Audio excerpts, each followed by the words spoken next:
this is your second female comic of the night. We got 3 more, so hang in there. Hang in there. So let's get this going, all right?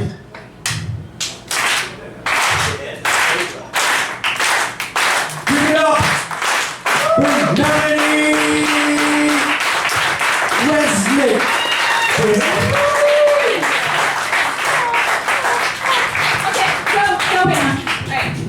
Yeah, Blake Midget! Woo! Perpetuate the fantasy of these moving! Yeah! Awesome! How's it going? You guys enjoying your 24 hours of comedy? Yeah? Yeah? Everybody having fun? This is so long. Oh my god, I've had so much to drink. So, we're in a silly van, which means watch your children. Everybody. That's right, I've taken foster parent classes, so at any moment I can come take your child to the bathroom too. That's right. I'm allowed. I'm legal. I'm certified. It's cool. So, it's been like a year since I've done this, which is really weird. And as I was going over my notes and trying to like rediscover my love, my passion for comedy, and it was really beautiful. And there were a lot of like montages going on in my head while this was happening. And I was thinking it's kind of like renewing your vows when you're married. And I was thinking that it wasn't unlike my 2 marriages because being a 5-minute set, it was actually going to be over before it really began and probably leave a lot of people disappointed. So it's, just heads up, that's all. But having been married twice, I'm going to guess that I've probably been married somewhere between 1 and 2 times more than most of you guys. So I think I'm probably in a position to tell you guys a little bit about being married, because you probably don't know very much. So I'd like to drop a little knowledge on you, even though I was expressly forbidden in the separation agreement to dispense advice on stage. But here's something that I've learned, and I think it's important that the secret is really about finding that very, very delicate balance between really enjoying the time that you spend with the person and making sure that you find ways, just little ways, every day, to make sure you remind the person that they really can't do any better than you. And it's hard, and you have to remind them because they will forget. But relationships are about work, and if you're not ready to do work, you shouldn't be in a relationship. So I'm just saying it's a razor's edge. Just commit to it. That's all. The other thing is that relationships are about compromise, and most of you guys can probably attest to that. That at a certain age, you realize you don't always get what you want. You don't always get your way. And that's where the compromise comes in. Because if you can't get what you want and what makes you happy, the very next best thing is knowing that the other person didn't get what they wanted either. And it just kind of makes the loss a little bit more bearable. I don't know. Maybe it's just me. But I think that's important. The other thing I think I've realized, and I don't mean to sound like love is like impossible, because I have friends that have been in love, I've heard, and people that have tried to like make relationships work and stuff. But is that love, when it does actually work, and when 2 people are in that state of love, that they're kind of like 2 formless, shapeless blocks of wood that find each other, and somehow they, every day and in every little way, the way they interact with each other and the way they affect each other, that they carve each other, they change each other, and that these 2 formless, shapeless blocks of wood become these 2 intricately, delicately carved pieces of art, really, that they're beautiful, and people remark on them, and people say, wow, look at the way these 2 people have affected each other, and you would hardly recognize them. And in that same vein, when they take that a step further, I feel like marriage is the same way, that when they take it to that next step and they get married, it's like this 2 beautiful pieces of intricately, delicately carved art, in some way, find that number 2 sandpaper that just kind of just grinds away every day, just little ways, on those delicate features, until finally it really just ground down to 2 formless, shapeless blocks of wood that no one would recognize and probably doesn't want. So, yeah, but good luck with yours. I'm sure yours will be different. So, yeah, that's love. Yeah, team love. Having been divorced twice, it's been, it's kind of rough. I'm kind of starting over. I'm back in school again, and it's actually made me closer with my parents, especially my dad. And he's very supportive of everything that I'm going through, and he comes down every few months, and we go out and talk about stuff. And he, is always like, how's your wife, and how's this, and how's that, and he's very interested. We never run out of things to talk about, and of course he always ends up picking up the tab, so it's kind of like being on the best date I've ever been on, except that I don't have to worry throughout the entire night, like, oh my god, am I expected to put out for this guy, or what? It's like, so stressful. But when I do put out to him, I just feel like it's more special to him. And, it makes me feel really good about myself. And my therapist told me I should do more things that make me feel good about myself. So, little pat. It's good stuff. So, in closing, I would just like to say, I don't know how you guys were raised and what you've been through and what your childhoods were like. And, we could all sit around and compare and talk about how hard they were. I was raised very Christian fundamentalist, very overbearing mother, and a lot of issues that come worked out. But don't worry about that. That doesn't matter. It's all about the moments of clarity. It's those moments of clarity that you have when you're in the middle of a situation and everything sort of stands still, and it's just you, and you see what's happening. And I had one of those just a year ago in New York. It was awesome, because I was raised. You couldn't have any fun. You couldn't celebrate anything. You couldn't drink any sodas. You couldn't eat any sugar. Like all kinds of stuff. And so, as I'm there with my friends, and I'm like taking this line off the back of a toilet tank, I was like, I wonder if they let me have that birthday cupcake, if I'd still be here. I guess we'll never know that, right? Okay, I don't know. Anyway, thanks. My name's Melanie. Nice to see you guys again.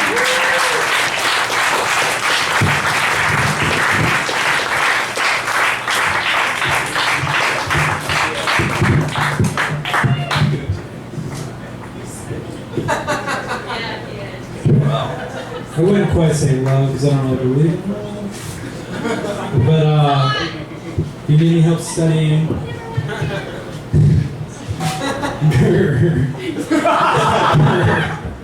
Alright guys, this is your valedictorian of the night, second to last. No, what's it? Salutatorian, whatever.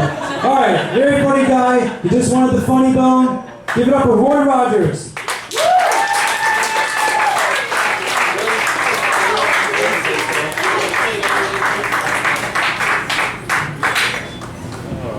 She was a cutie. And Melanie was cute too. Oh man.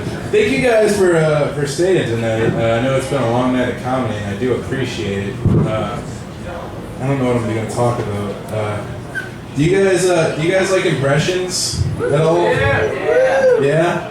Alright. I'm gonna do my impression of me hitting on and getting rejected by a pretty girl.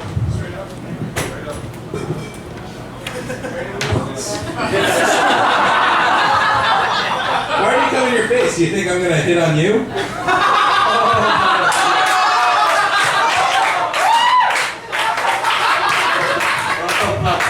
I'm not even gonna try. I'm definitely gonna get rejected now.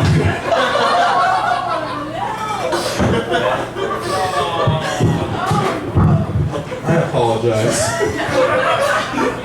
What are you drinking? Would you like another one? It'll make me look better, I promise.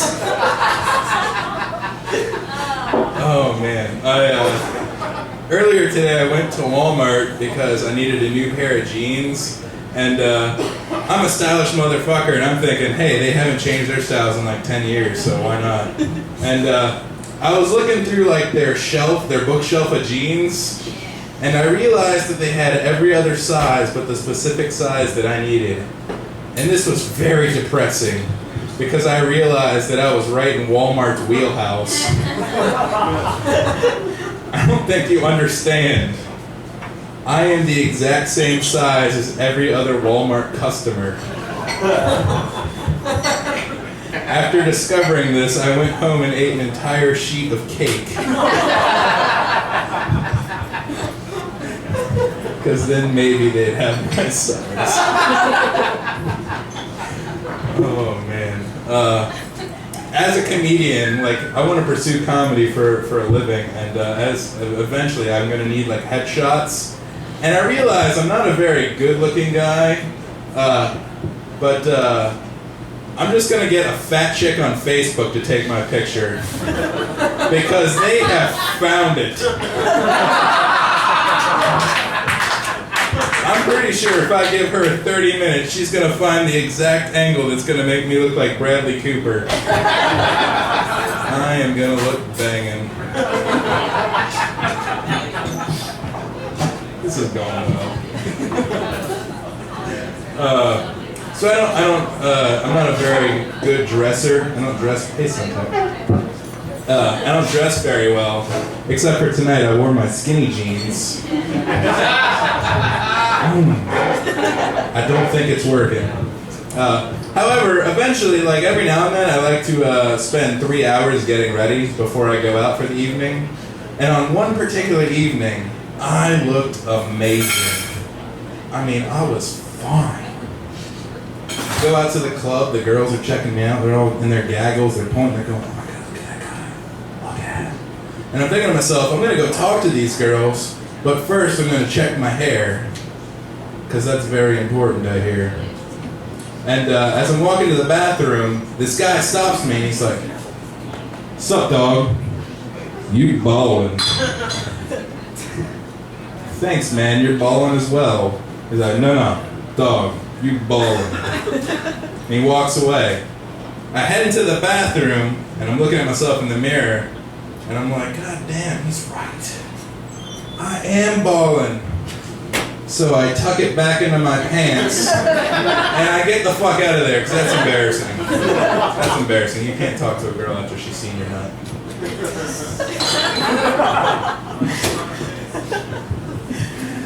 Oh, man. I went to art school. Did that make me any more attractive? No? Being poor doesn't work, I guess. But I went for graphic design. I didn't go for anything cool. Like, I'm not great at drawing.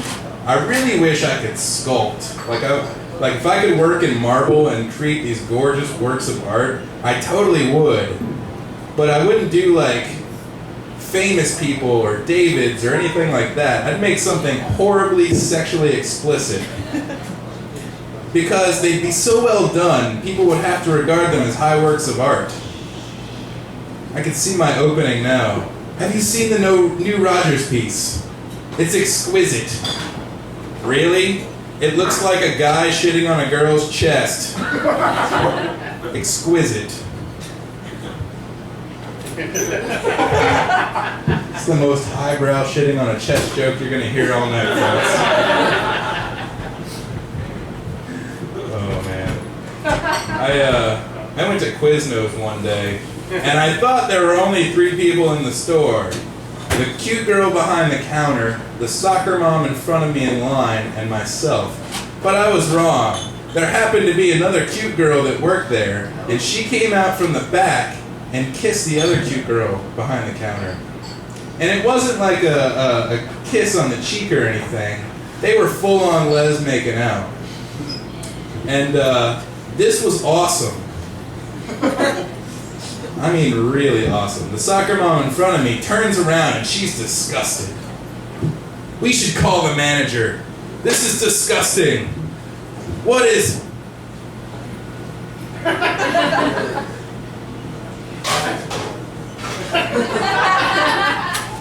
I can't believe this is going on.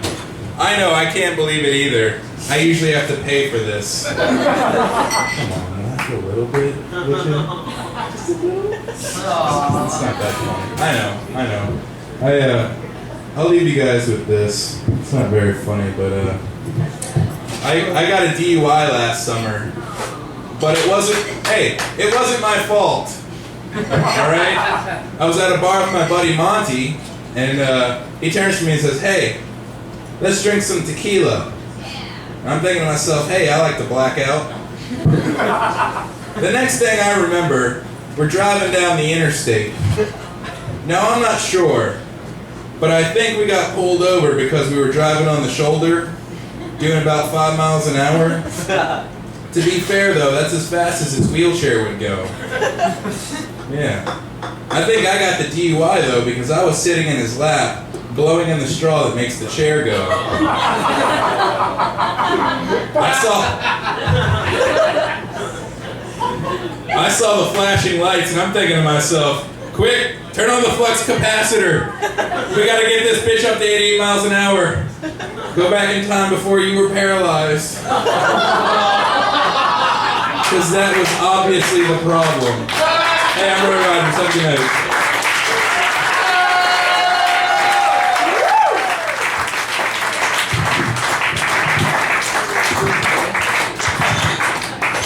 Please hear everyone. Your valedictorian, your closer, your ender, your, what are some other words for that? Headliner. Keep them coming. Happy ending. Happy ending. Race car driver. KO. The Hiroshima. Hiroshima. Pepperoni. The pepperoni. Rest in peace. The rice and beans. Money shot. The money shot. That's true. I'm gonna go with that one. That was Tony, right? Oh, he's not. All right, anyway. All right, guys, give it up for your next comedian. Me and him just put out a zine. If you want to check it out, it's pretty crazy. I'm really single. All right, give it up for David Marie Garland.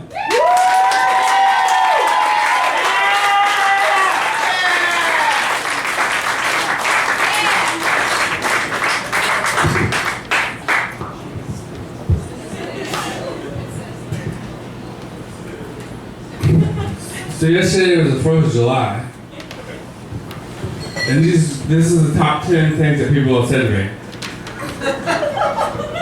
Did you see the fireworks? Where are the fireworks at? Have you seen the fireworks? Were the fireworks good? Did you like the fireworks? How were the fireworks? Did you enjoy the fireworks? Were they fun? Did you like the fireworks? Were the fireworks fun? Did you like the fireworks? Oh, the fireworks are good. Thank you very much for the fireworks. I like your fireworks. Fireworks are so fun. Thank you so much for the fireworks. Fireworks. Fireworks. Fireworks. Fireworks. Happy 4th of July.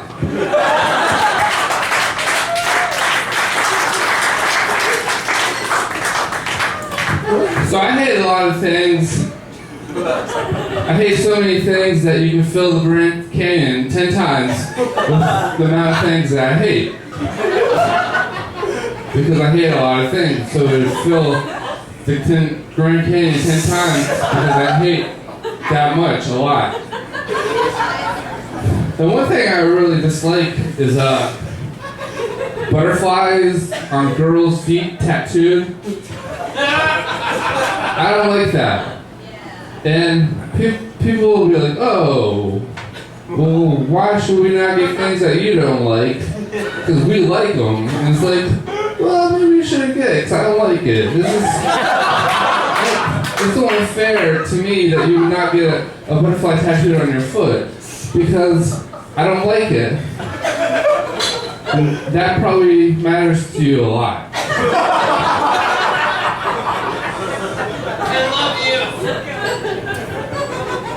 So you may have heard me talk about this before, but I'm thinking about getting a snake to wear around my neck for around home. You know, just like real casual, like when I'm at home in my slippers and bathrobe and my gold necklace. But it's like, you know, I was thinking of the kind of snakes that I could get, and it's like, I know one snake I'm not gonna get. It's a boa constrictor.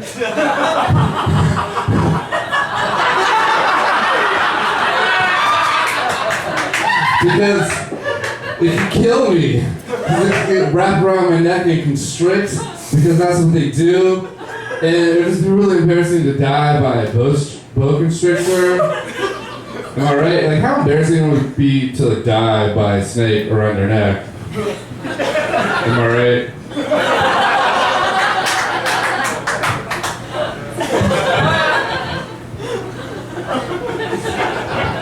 So there's a baby store called Rattle and Roll.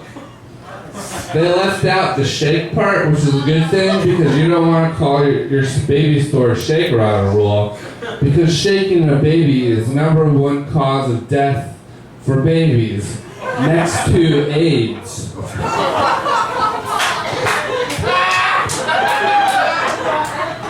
I think more babies should have AIDS.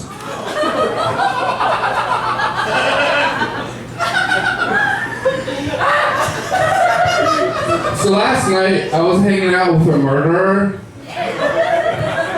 But in his defense, it was his self-defense. True story. He had the patch to prove it. I won't say what the patch is because you might know him and then you'll tell him and then I'll get in trouble. He seems very tough because he has a lot of tattoos. But his girlfriend's friend had braces and I was like, can I touch your braces? And so she guided my finger to her braces and let me touch her braces. And then I realized that I was a sexual deviant. Because I was like, can I touch your braces again? She's like, no. But I really wanted to touch her braces again.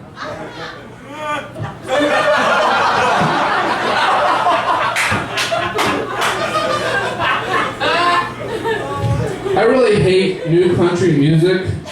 I hate it a lot. Because remember before I said I hate a lot of things. And I hate country music. New country music. Well, I hate country music in general. I'll be honest with you on that one. I just hate country music. But I really hate new country music. Like, I heard new country music on the radio that my friend turned on. Like, he was just passing through the stations. And then I heard it, I would be like this. That sucks! And he'd be like,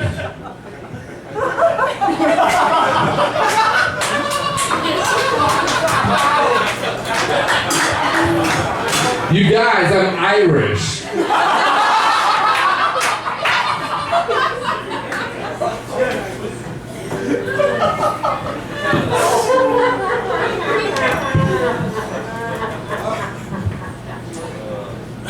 One day my grandma said to me, you have so many tattoos.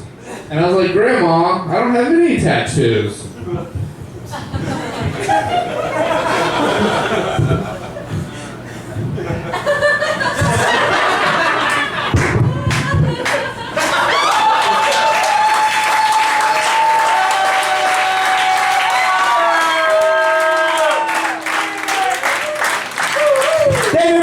Garland!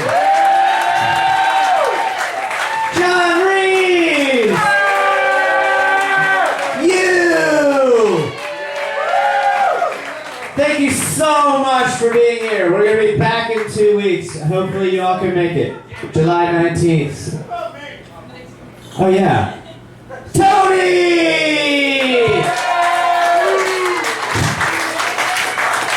Now do it really fucking loud. Scream. Tony! Ah! All right, July 19th. Hopefully you'll be there. Thanks, guys.